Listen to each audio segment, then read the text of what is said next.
এবার বুঝলাম আমার নবী হইল রহমত। রহমত মানে মায়া, রহমত মানে দয়া। সারাটা জীবন মদিনায় তিনি উম্মতি উম্মতি কইরা কানছে। 63 বছর বয়সে মদিনায় তিনি যখন ঘুমাইছে, আজও তিনি উম্মতি উম্মতি করে কান্দে। আর হাসরের ময়দানে সব নবীরা ইয়া নাফসি বলবে, আমার নবী ডাকবে ইয়া উম্মতি, বলো সুবহানাল্লাহ।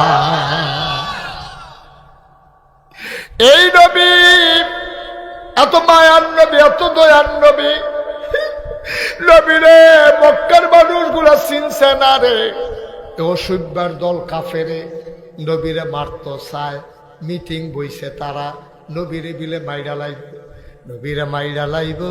আল্লাহ নবীরে ডাক দেয়া কয়, ও নবী আপনি রেডি থাকেন, যে কোনো সময় একদিন ডাক পড়ে যাবে, মক্কায় বোধহয় আপনি আর থাকতে পারবেন না।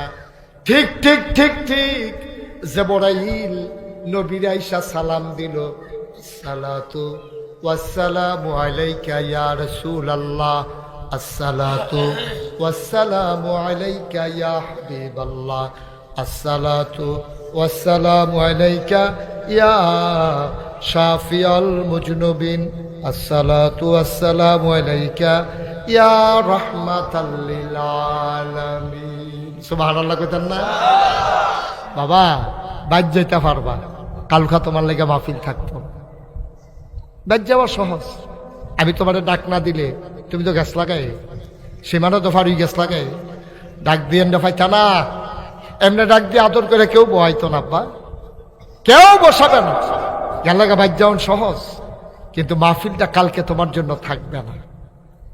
সুতরাং একটু কষ্ট হইল শেষ পর্যন্ত। মাহফিল তো সব জায়গাতে করি, 33 বছর হয়েছে মুশতাক ফয়েজি মাহফিল করি। আপনারা এখনো তো কয়েকবার আইছি, আপনারা এখন একবার ঈদের নামাজও পড়াইছিলাম।